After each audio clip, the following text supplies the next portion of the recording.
Well, hello, listener. As you know, one byproduct of technology is that there's always issues, and I'm sure our lovely simulacrum Josh can contest to this. Josh, we have a quick disclaimer for everybody who's about to listen to this next one, and why don't you take it away? The audio is not going to be the ideal, beautiful quality that you're so accustomed to, despite all of Scott's best efforts. Sometimes, we really bowl him a mud ball, and there's only so much he can do. He is magnificent and wonderful and such a hardworking individual, and there's only so much he can do for any given piece of audio. So, in a scenario like today, we rolled Scott something that was very grimy, and Scott did his best. And you know what? Like, we appreciate everything. Thank you so much, Scott, for doing what you can with the audio we've provided you. This disclaimer is just to completely absolve Scott for the audio qualities that ensue. We hope that it won't take away from the content because it truly was a wonderful episode, and we hope you give it a listen regardless. Thank you again for tuning in.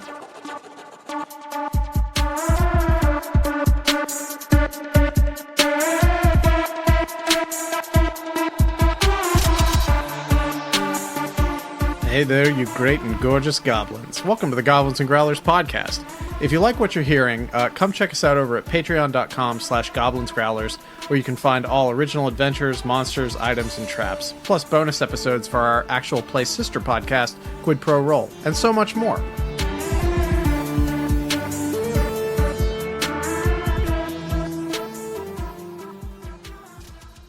Oh, well, hello and welcome yet again, listeners and viewers, to the Goblins and Growlers podcast with me, that's right, me, Inver, your host, perpetually, because Brandon is now out, because he's a father and had a baby over the weekend. And whose podcast is this really? I'm sorry, this is a horrible way to introduce a guest to our space, but just to take it away from me for a moment, we are joined, of course, by my lovely simulacrum Jish and a very fabulous guest of the show, Paul Hughes, who's here to talk to us about pets and sidekicks and everything you've been getting up to recently. So thank you for joining us, Paul. It's great to meet you. Hey, great to meet you guys. Nice to be your sidekick for an episode. Well, I'm grateful that you can only level up to 10 because that means that we don't have to compete for dominance at some point. But Jish, say hey to the fans. What's up? Hello, everybody. You don't have a baby yet, do you? No babies. Only fur babies exclusively. I cannot promise that some of my former babies will not come into the room while we're doing this, but we'll see. That is totally fine and totally understandable. We're really excited to have you on because as we were talking about pets and sidekicks last week, we noticed that you had an email contact form for it, and we're like, mayhaps we could get the writer to talk about their madness on our show. And then you proved to be like an absolute delight. Yeah, it is madness. Usually, once I get the go ahead to do a project and someone is foolish enough to say, yeah, write 100,000 words on this, I'm like, only 100,000. So I'm glad to.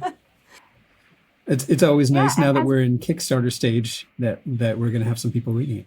Yes, absolutely. I know that we shared the link with everybody last time around, but I did look into the Kickstarter stage because I was really curious about what kind of things would come bundled with it. Now, I do want to talk more about like the book and what it is from your perspective, but I know that this also isn't the first thing that you've wrote for EN World. So we had discussed a little bit about your past victories with them, but I'd love to just recap for the audience, like where else can they find the work that you've been doing and what kind of led you to develop Pets and Sidekicks as a supplement? Okay, well, I have been writing for EN World in various capacities for about, I'm going to say 5 years, maybe 6 years. And have done a couple of books. I did Monstrous Menagerie for them. That would have been like maybe 2021. Also done Monstrous Menagerie 2, because as you know, you cannot have too many monsters. Right, yeah, of course. Did a Dungeon Delver's Guide for them. And then elsewhere have worked on Draw Steel and Flea Mortals for MCDM. Done some stuff for Paizo and Roll for Combat and so on. Mostly monsters seems to be sort of my typecast, and also the thing that I, near and dear to my heart. So I assume you were DMing or GMing or storytelling or lore keeping for quite some time prior to like developing your own menageries. Was that something that you gravitated towards as the lead of the table? Yeah. Was it mostly monster crafting? I have a peculiar, it's like I do laziness wrong.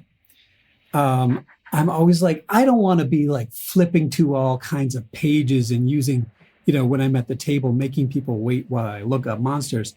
What if I come up with some system where I can just do them on the fly and I don't have to do any work at all? Which is a great idea, except that then I'm like, all right, I'll put 200 hours into coming up with this system. So completely fail every time I try to save myself time, and usually end up with like, a manuscript sized document. And that's what happened here. I wrote up on my blog a sort of a guide to what the numbers were for D&D monsters, because you might remember back in 2014 when the first DMG came out, it had a sort of a section about how to make monsters, which is not super accurate, or it's not super close to what actual monsters look like in the monster manual.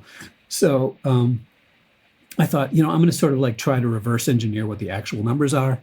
And from there, some people at EN World asked me if I would help out with their monsters. And here we are several years later. That's fantastic. I will say, you may not have saved yourself a lot of time by creating a manuscript about monsters, but I know for a fact you've saved several other GMs tons of time. So yeah, that's what I figure. That's what I keep on telling myself. The time savings just got passed on. That's all it was. Right. It's sort of like when you see something on sale, 15% off, and you're like, well, I'd be losing money if I didn't buy this. Same deal. I'll tell myself anything to fool myself into thinking that I'm saving time. Josh, you also have a love for crafting monsters. Do you have the same contention that 2014 wasn't a great basis for how someone can go about it? 2014, or not complete, rather? Yes, 100% agreement that it is an incomplete picture, particularly if you're trying to create monsters that are like the ones that are in the books. Yeah, that's exactly right. It's an okay jumping off point for someone who hasn't done monstercraft before and wants to get into it. But if you're like, I want to do like the folks at Wizards of the Coast do and create similar monsters with similar difficulty curves, the book just doesn't give you enough to work off of. And I think part of that is they've never figured out how to explain CR to the average mortal. Right.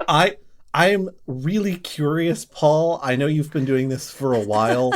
Have you calculated CR for any of your creatures before? And how, what is your system like? Because I know what my system's like, and it's not pretty. Wow. Okay. So shall we go for it? Or are we going to freak some people out if we go full hardcore? We could always save this for the deep dive, y'all, and go full CR crunch mode. I'm sure people would love a dedicated 25 minutes of CR crunching. I'm thinking if we can do a tight 25 on how to calculate CR. Okay. All right.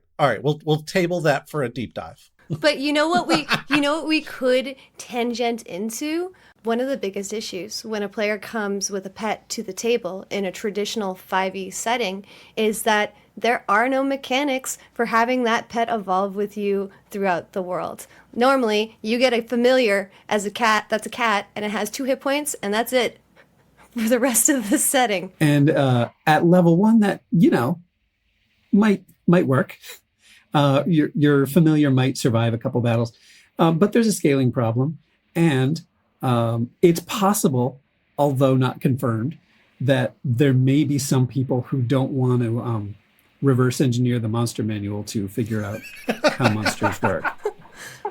Are you saying that our viewers and listeners won't spend 200 hours of dedicated unpaid time to come up with a system this versatile? I propose that your listeners may be smarter than I am. They might be. They're certainly smarter than me at times. But it is interesting, like how many hit points can you truly give your tiger? Josh and I played through a deep dive where we did something unholy. We took the pets and sidekicks mechanics, we leveled his tiger Sona up to level 10, and then I threw him into one of the main boss battles from the Dragon Delves. Oh wow.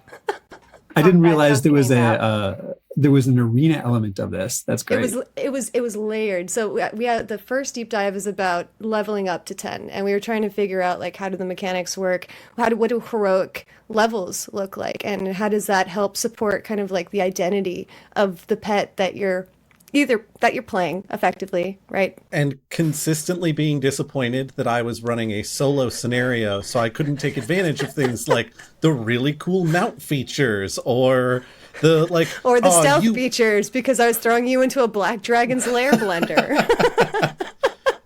If you and the person whom you are companioned with are like both attacking the same target, like you get these benefits. No, I got none of that because it was me alone as a edgelord, green and black tiger. What did I name him? Nightfang? Was it Nightfang? Green and black tiger. That sounds pretty sweet.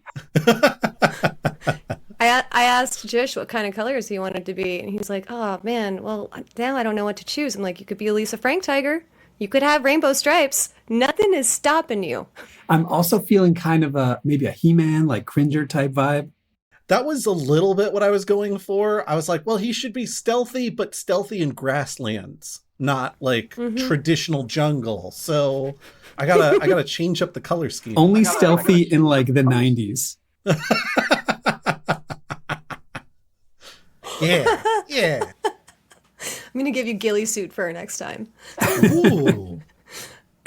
But I was curious as to how you laid out the level up features, because I really saw things that reminded me of like feats in 5th edition, but for animals. So what kind of like inspiration, what mechanics did you really want to make sure that you included in like the level up design of most of the pets and companions? Yeah, feats was absolutely what I was thinking of. The idea was that you really want to be able to design your own pet and not just have a zero choice, like these numbers keep on getting bigger, but nothing else changes. Just the same way. And there are different games which sort of collect different audiences, and the advanced 5e audience tends to like advanced things. And, more choice rather than more basic. So just as you have a ton of feat options when you're building your character, I think that Pets and Sidekicks has, heroic features, which are basically feats for pets. It has more heroic features than the Player's Handbook has feats for characters. Right, because it's not only like a generic list of features you can select from, but then also they get very specific depending on the animal, or I would imagine the companion that you're building as well. That's right, yeah, because when you're making feats, they're basically all for people with approximately the same body layout.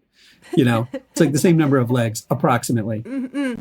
Okay, that makes sense. Whereas this is not at all true, when you could have a spider, or you could have just a blob. With no legs at all, or somewhere in the middle. I may have not done a centipede, and now that's like obviously a mistake. I could have had 100 legs. Regrets. I've had a few. Oh, you got to save yourself some time so you can supplement the supplement. Paul, like you can't give it all out at once. Oops, all centipedes.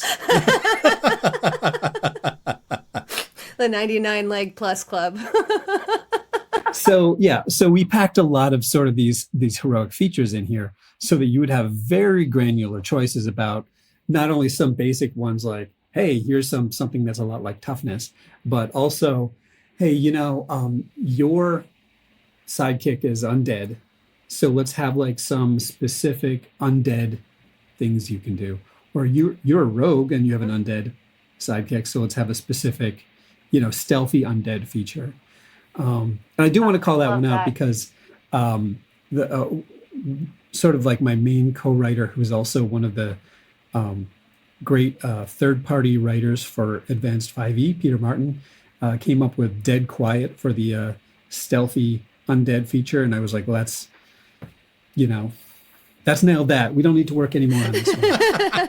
And we can close the book on that.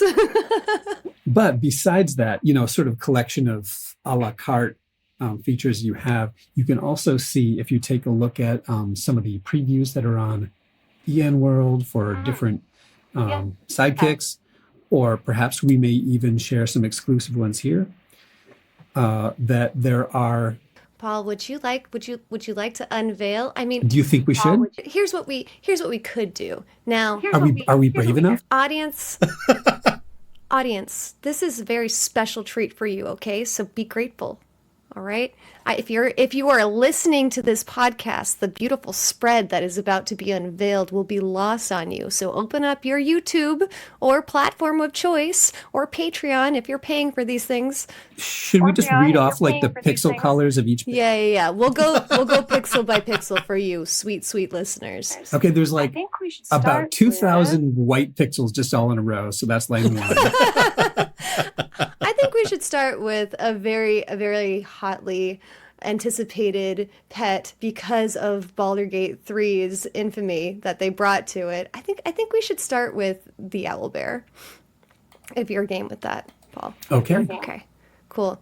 So I'm going to go ahead and blow this up for a minute so everyone can appreciate the beautiful spread, as it will become obvious to those of you viewing the video. It follows the format of 5th edition pretty linearly, but you can see things where there are deviations. However, you still have all your ability scores, you still have an AC, HP, initiative, and speed, but what we see added are things that happen at level 1 and then things that happen from there on. And now, Paul, because this is your madness, I'd love for you to dig in deeper. Okay. So in order to keep up with the party as it's getting more powerful, the number one thing you need is hit points, because the main rule of pets is you don't kill the dog. I know that myself, I really, if I'm playing a video game and it has a pet that can die, that's a real bummer. So the idea is that the pet should be survivable. And so we give them a pretty good amount of hit points sort of per level that they get. And then the other more difficult needle to thread is we want them to be able to participate in combat and be useful, but we don't want this to be the owlbear and their sidekick, the fighter. There is some concern because Goblins and Growlers, we run live events all the time. And what that kind of dynamic looks like is that we have a bunch of random people show up to an event that we produce in public and run a one-shot, right? So if we were to run a pets or companion-based one-shot, there is that fear that everyone would show up to the table with a pet, and then the action economy in that situation would become quite complex to navigate. Right, yeah, there's the action economy, and there's just the total amount of damage output you can do. You have to make sure that you're not torpedoing either of these things. So as for action economy, we stick with the sort of the basic 5e paradigm for that you would use for mounts or a lot of things where it uses your bonus action in order to control your minion of whatever kind. If you use wonderful. Like Creed Undead or something like that. So that's going to impact different classes differently, but that's just, if you're somebody who feels like they can sacrifice their bonus action in order to boss around their pet, that's a better choice for you. If not, then you might have to invest in some heroic features that let you grab back some of your bonus actions in case you want to be doing cunning actions. Right, yeah, and I so could on. see rogues and clerics being the most persnickety about that. Right. It's like, I have another use for this. This is a major part of my class. So we do also have to In allow for fairness to cleric, though, listen, the pet's going to do more damage than your spiritual weapon ever will. So why continue to rely on that? Yeah. And if you're a rogue, maybe you don't care about hiding. Maybe you want to die Right, immediately. yeah. So, Who needs? that's how I like to play, because then I can try a new character concept. I'll But- have you know, I mostly use my bonus action on disengage. Yes. Right. I think that's more interesting anyway. I prefer a melee rogue. It's like, the classic rogues in a fiction are usually like little daggery stabby guys, and not, the light crossbow, the classic. I remember all the movies I watched about a guy shooting with a light crossbow and then hiding behind a pillar. I always took folks who were like, no, my rogue never enters melee combat. What are you thinking? I always took that to mean, aha, a Skyrim player. Yeah. Just sniping from the shadows. Well, I guess there's something to be said for that. Yeah, I don't want my hot take to be that that melee rogues are bad. No, that's okay. That'll just be mine. It's fine. I'll Just clip out that part. Just melee rogues are bad, and if you can put that in the film. we'll get it for socials, of course. Yeah. So, right. So, but I did want to talk about balance a little bit. You don't want to be doing too much damage where you're overshadowing. So we did have a little bit of math in the background that maybe we'll go into in the deep dive about exactly how much that should be, but it should be around what you can generally do with a bonus action, sort of across all the classes on average. So that was our rubric there, and it's the reason for some of the choices that you'll see here. For instance, for the owlbear, if you want to just. Can you just sort of zoom in on that? Yeah, thank you. There you go. So you've got the savage beak here under the heroic owlbear companion feature, which you get at level 1, which basically as soon as your owlbear levels up for the first time, after you've saved them from the cave and maybe given them some treats, their beak attack deals 1 extra damage per heroic level, or 2 extra damage against grappled or prone creatures, which is sort of somewhat unique to the owlbear in that they really want to grab you and maybe tear you in half. Heck yeah. I like that it ramps too, because you're using heroic level here kind of as a proficiency bonus, which makes sense. I know you have proficiency bonus here also that anticipates heroic level as well, but I like the idea that it ramps up with and scales with the pet as it evolves. Right, because the worst thing is, you make friends with that kobold, and then what's the point? Even if they can't die, they can't do anything useful with their. They're one fireball away. Exactly. So you've got 50 healing potions just in case, but then they're just shooting their sling at Tiamat or whatever.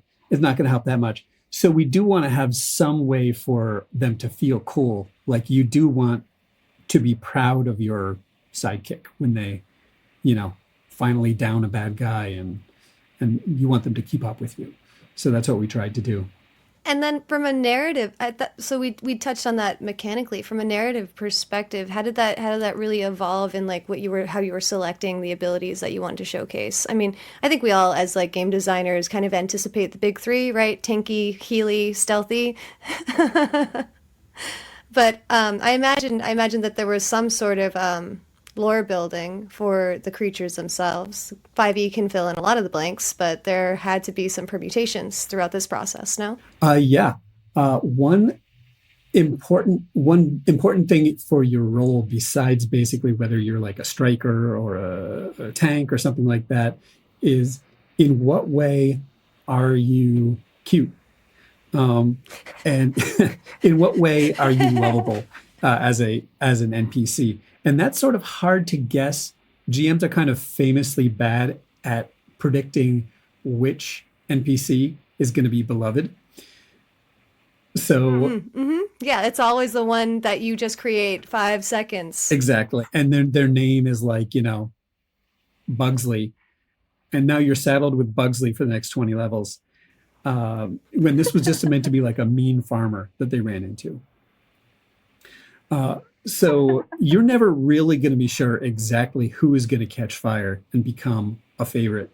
And what I really want is no matter who it is, I want to have some way for you to advance them and keep up with them. And so I have a lot of guesses about who you might like. You know, it might be an owlbear, it might be a goblin, it might be your wolf or bear, but it might be something from a book that hasn't even been published yet. And so, you know, if like there's a cool space book and you run into like a gray or, you know, some alien or something like that, that's got a stat block, the players decide this is our favorite guy in the entire world. There should be some way to level it up. So we've got a lot of this book, which is just take any stat block, doesn't matter what it is. Here's the mechanism by which you level it up. And here's a ton of different options for how you want to build it. But we also have another huge section of the book, which is like more than half, which is where the owlbear is coming out of. And here are a bunch of different pages and page spreads for the most likely critters and friends that you're going to end up with. So you don't have to do any math. You don't have to read a whole chapter. You can just sort of hand a screenshot over and people can start playing it without having to do homework. I will also say I really appreciate some of the Easter eggs that you have planted in the book for us to find. Whatever do you mean? As we were building out my devilish tiger Nightfang, we looked briefly at the suggested names section and saw some classic fictional tigers like Shere Khan, Daniel Tiger. Right. Yeah, I put in Daniel and I was like, sometimes it's just like there's another parent out there who plays D&D. I'm not even a parent, and I was like, I see what you went for there. I like that. All right. A dad joke serve as the foundation exactly. of all D&D lore. It's so my true. hot take. It is. I'm pretty sure that I think Gygax had some young kids, and who knows if that was rattling around in there when he was doing this stuff. For owlbear, I'm just checking if I've got any real crazy jokes in here. I don't think so, except I will say I put an owl just because I thought it would be so hard to say Owl the owlbear. I just hoped that I would get the chance to hear somebody say it. I just assumed they'd go by owlbear. Yeah, that could be. Well, that's easier. I would say it's the coward's route. Agreed. You've got to do the alliterative tongue twister or you can't summon your pet. That's just how it works at the table. The owlbear will not use your bonus action to attack unless you say their full name. 5 times fast. Right. If you were doing most of the names, is Brack intended to be a Space Ghost Coast to Coast reference? That's in the mix. It was sort of like, because I'm thinking about an owlbear's face, and I'm thinking about Brack's face, and I'm like, actually, I can't deny that it's in the mix. I think it was sort of like, what sound do I imagine an owlbear making? And then when I imagined Brack, I thought, you know what? That really clicks together nicely. I think I'm going to go with that. Fantastic. Oh, yeah. And then fumit. I think that's like a poop. I think that must have been what I was thinking. That fumit is like some hunting term from like the 1800s for droppings, animal poop? droppings. It's something like that. I endeavor. Thank you. One of the things that I found really... I apologize for coming on and lowering the tone of the podcast. Please, no, you're all right. I deal with Brandon all the time, but he's not here, so we're elevating it now. I joke, because he's out. So one of the things that I found really super interesting about how this deviates from how pets have initially played at the table is that they're not seeing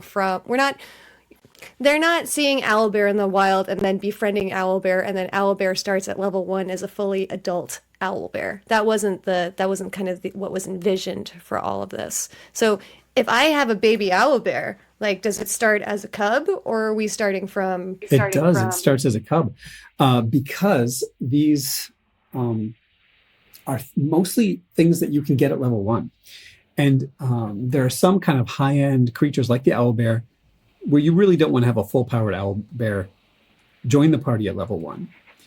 Or maybe you do, but maybe What do you mean? My big bads are going to ramp exponentially. yeah, that's right. The owlbears just like fighting off the 2 ogres while everyone else is just hiding behind a pillar and shooting light crossbows. Yeah. So the way that we sort of decided it would be cool to handle this is, or another good example is a unicorn. Unicorn is a CR5 legendary creature.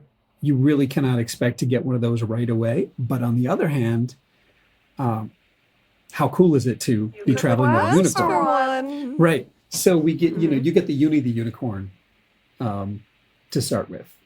And then if you don't do something that will make the unicorn dislike you and leave, if you act nobly and fulfill the kind of quests that unicorns generally like, then you might get a sort of like a celestial or, fae friend for life, as opposed to, you're just a babysitter until the unicorn decides it's time to go to their celestial glade. A lot of this is,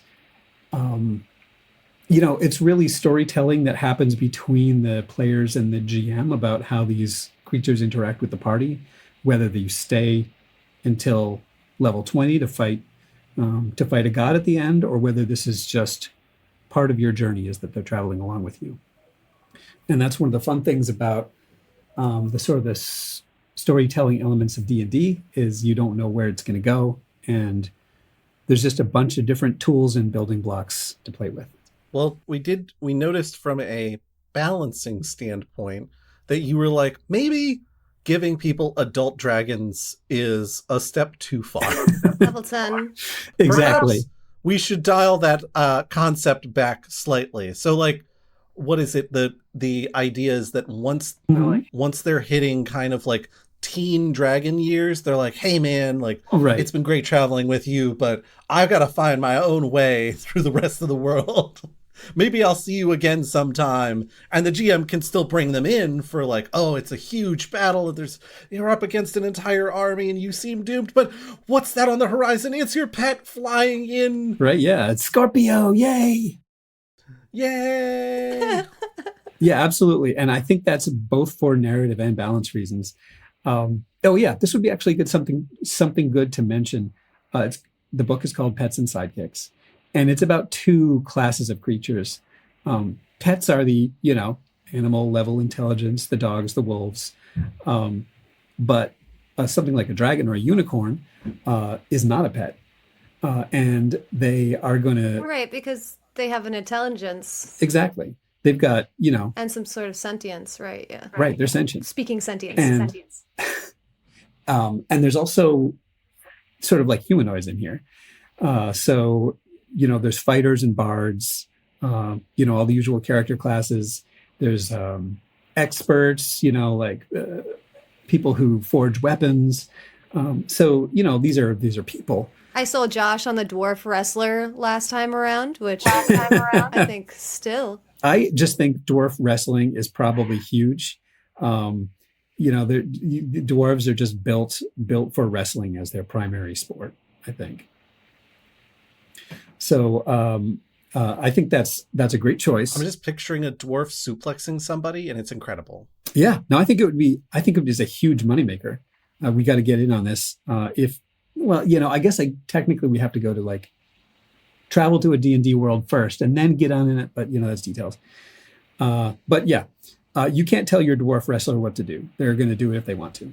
Yeah, so that brings us back to the dragon and the fact that at some point a baby dragon kind of is your pet, but an adult dragon is not your pet. So when we were talking about balance before, I thought it was really interesting that we talked about action economy becoming overwhelming, but there was also this niche that we picked up on our last episode that you could actually fill up quite a bit of the party if you had some absences, and you could treat the companions and pets more like henchmen that would be available to kind of like fill in the gaps. I thought that was really clever, especially with the way that you made the henchmen or the sidekicks more pointedly. Like, if I was to expect another cleric at the table, I wouldn't want them to be at the same full potential as the other players at it. I'd want it to be somewhat neutered. And I like what you did there, but I'd love to hear your thoughts as to why you all took that decision. We decided that basically, I think the key sort of leveling up piece of these creatures is they level up about half as fast as other characters do. But pound for pound, a level 5 dog is about as strong as a level 5 character. It's just a level 5 dog is likely to be your pet when you're level 10. So they're bringing sort of half speed.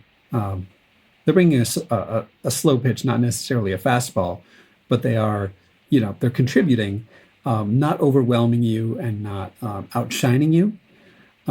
But they have the survivability of a character who is higher level than that. So that's the sort of the balance issue. And the other thing about survivability is we also have rules for exactly how you want to handle harm coming to your character, which are probably good to be discussed in a session 0. You can decide exactly which of several options you can choose. Like, I want, when this guy hits 0 hit points, my dog, I want him to basically be invulnerable. And he comes back to full power at the end of a rest. But I'm not here in this fantasy world to see bad things happen to my dog. But some people might be like, you know what, this is a meat grinder. We don't care.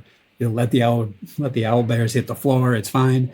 So it's kind of up to you, but it's good if everybody's on the same page beforehand. There are certainly some DMs out there. I'm not one of them, but there are some DMs out there that target familiars first off. Right, for sure. Which is fine. They come back the next day. It's all good. Poor Archimedes. He's like, oh, this happened. Yeah. Hopefully it's Archimedes, not like Archimedes the second, Mickey 17.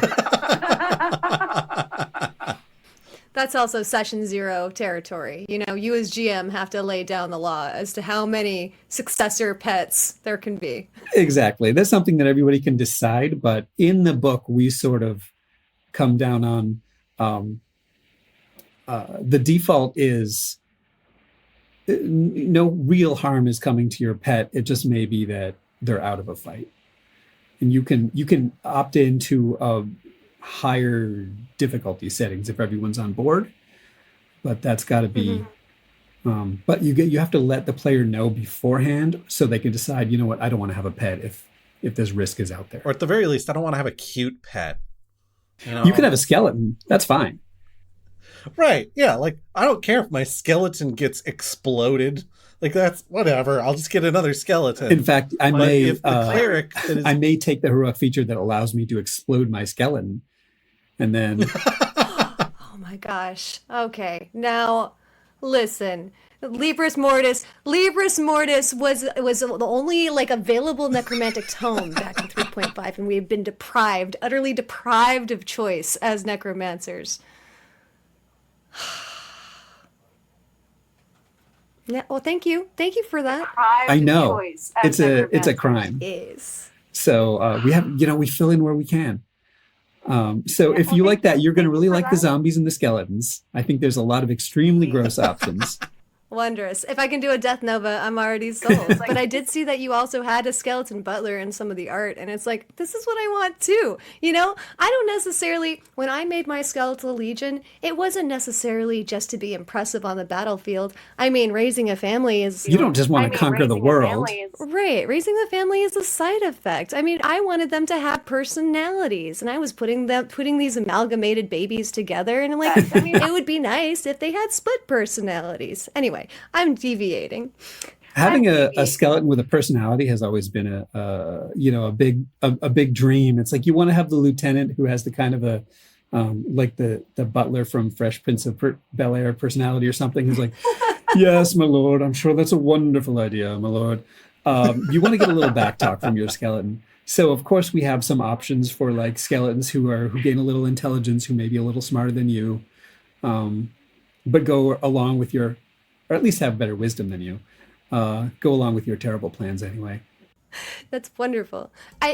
And because I know we're coming up on time, but I got to ask you more questions. Like, how do we continue to make Rangers feel special in this hardest of times, in this trying of times? So Rangers already have sort of pet mechanics. And it may be that they will feel a little jealous because you don't really have a lot of choices that go along with those.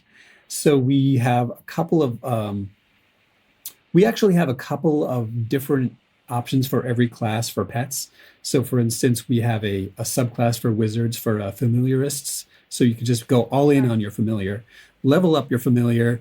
They're, your raven or whatever is shooting out necrotic beams but also for your ranger, you can have like a full pet sidekick who's accumulating the same kind of heroic features that other ones are, and that's part of your class. And so you're able to get all the same perks. Similarly, for a druid, one of the other fun use cases I think that is nice for this book is there's a kind of a problem with the druid where you're encouraged to... You can wild shape, but you don't have like a list of wild shapes. Right. And also you might have a specific wild shape that you like. Like you may be like, this is my tiger sona. But then when you get to like level 10 or something like that, well, the CR1 tiger is not really cutting anymore. And your optimization friend at the table is like, all right, well, now you've got to get, the polar bear, and now you've got to get the giant ape or whatever. And you're like, I really am into my guy being like a tiger guy. But you're kind of out of luck. What if my tiger grows like fangs that get real big? Like, what if it becomes like an otherworldly tiger at the end? Yeah, it leans into character customization and like the narrative that I think people are trying to build with their OCs. Exactly. So if that's your character concept, you can say, all right, once I get the ability to become a CR3 thing, my wild shape, I'm going to be a CR3 tiger. And so I can do that by using the tiger sidekick, leveling that up to 3. And that's my wild shape. Or, at level 20, I think you can be like, maybe I'm going to say CR6. I could be wrong on that. So you can keep on using that and you can stick with your story. I came from this, the village where I was raised by tigers. Right. Yeah. The whole deal that Josh will explain to us.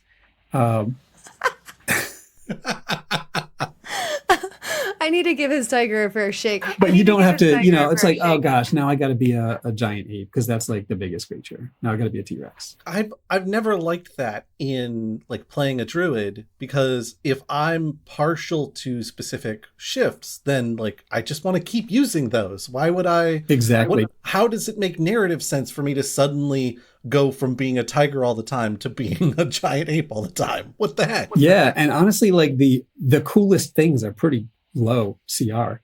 Like, what's cooler than a wolf? But that's like CR what? It's like is a half or a quarter. So yeah, you can't really like be CR one for that long.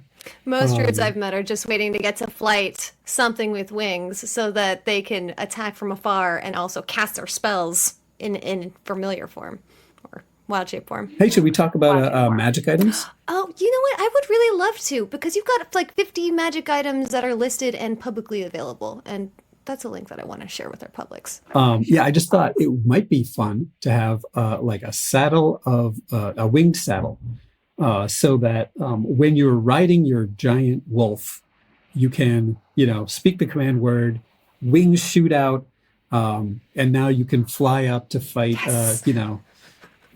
To fight the red dragon with your lance, and everything you've got. So Oh my gosh, all those I love things that. a pet really can't do. Maybe your horse wants to go downstairs. All those things that are kind of hard. There are some sort of magic items that make it easier. You're like, bring your horse back into the Pokeball until we get downstairs. So just the sort of like you've done the a lot proud of- nails of having an animal companion. Can we figure out a way to solve some of those? There's been a lot of coverage on the bandana of the good boy.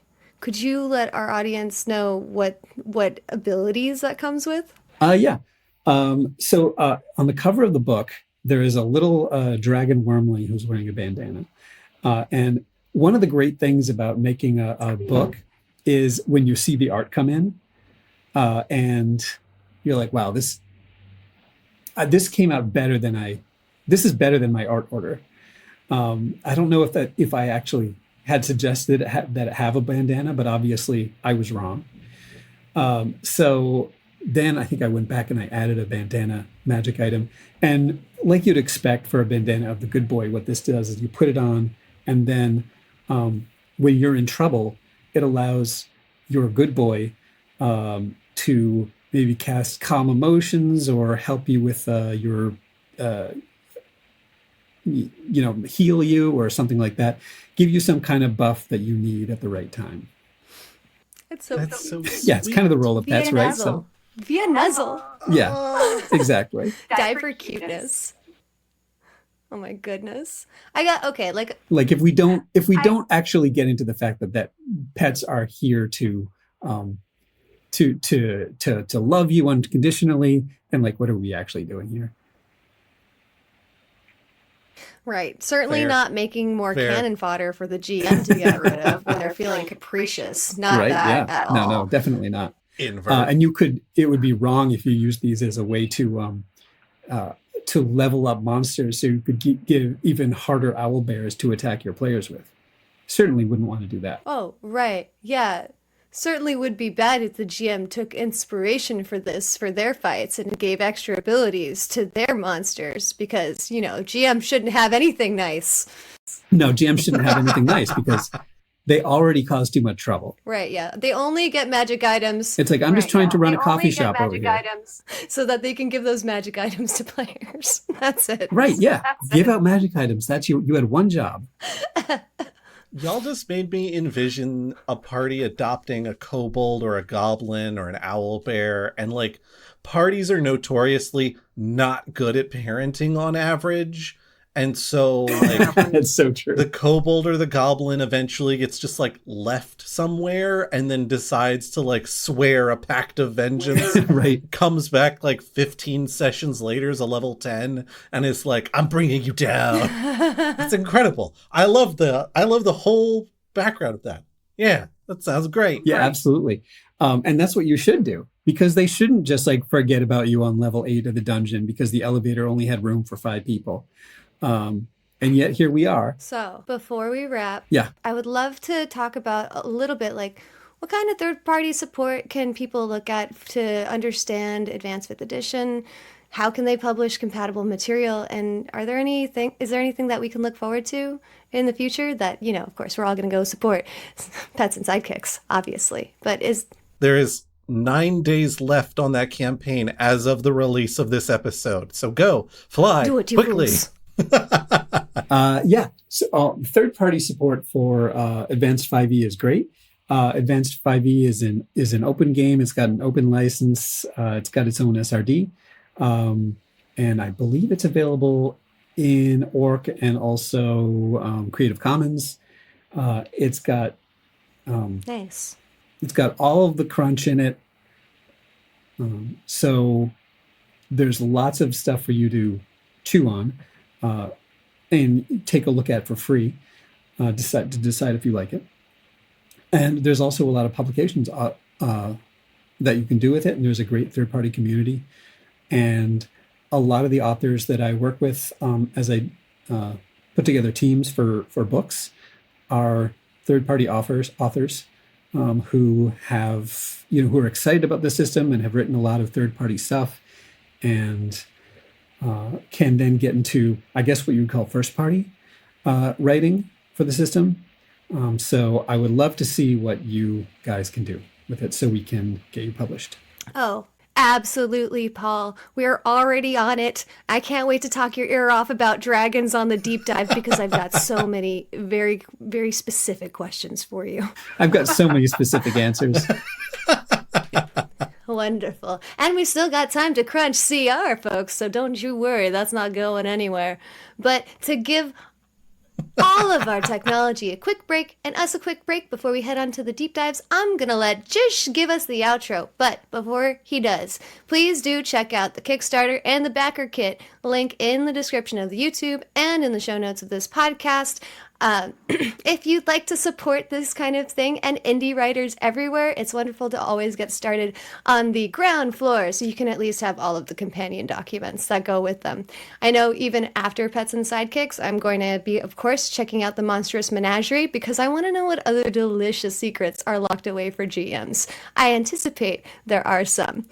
I would love to talk for another 2 hours about that too, but I bet that we may be pushing the envelope. We'll hold on to you for as long as we possibly can. But it was really great talking to you, Paul. And I'd love to interview you more when it comes to us digging into other things that you've worked on and just figuring out how they work together. Cool. I've had a great time. Thanks for having me. It was wonderful having you. Jish, take it away.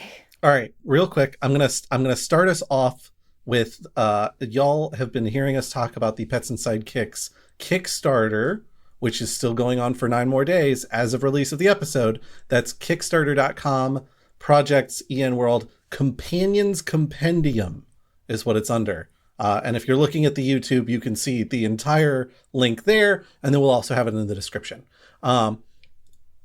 Now, to get to the more traditional things, what you probably already know if you've been listening to the show for a while is that you should telephone, telegraph, tell a friend about the Goblins and Growlers podcast, because word of mouth is more than just the best ludicrous album. It's also the best way to get the news out about our podcast, which is about getting the news out. So tell your friends, tell everybody, leave the entire library downloaded on a USB flash drive on the bus stop. It won't look like a virus. No markings. It won't look like a virus to anybody. They will definitely use it to listen to our podcast and become new fans, and you will have enlightened their lives so substantially that way. Inver is losing it. If you have enjoyed the conversation and want to be part of it, join our Discord, bit.ly/goblin discord, where I hang out probably too much, and Inver can be summoned if you know the correct ritual sequence. You can find all 3 of us on social media at Inverlist, at Blog of Holding if you're looking for Paul, and at Black Cloak DM for me, myself, and I. And you can go over to our Linktree, linktr.ee/goblins and growlers for all of our links to all of our various fun and fancy and footloose things. You should check out our sister podcast while you're telling people about how awesome our podcast is, Quid Pro Roll on your podcatcher of choice, where we are in our final arc. I was talking to Alex recently, and she's like, yeah, I think we've got less than 15 episodes to record before the complete series finale of this campaign, which is an insane thing to think about when you've been doing a show for 6 years. How many episodes are you up to now? We're in the mid 200s, so we've been at it for a while. We haven't missed a lot of releases. If you want to hear Paul and I get way too deep on how to calculate CR, monster crafting, things like that, and then also talking about dragons and some of Inver's ridiculous ideas there, and some of these things that we couldn't quite get to in the primary episode, you should join our Patreon, patreon.com/goblinsgrowlers, where you can find all of the GGP deep dives. And then I added this in. If you want to find Paul's deepest secrets, you should go to blogofholding.com, because that's where he keeps them on the internet for you to read. Hell yeah. It just seemed like the best place to hide secrets. I mean, where no one thinks to look for them is ideal, right? Like it's almost too obvious. No one would read a blog. Do you know what year it is? You wouldn't download a blog. I might. You don't know me. I play rogues. How do I even play a vlog on my rogue? All right, everybody, before we get too long in the tooth, let's go transition into CR crunching and dragon building. And we'll see you all next time. Thank you for joining us. Bye. Bye, y'all.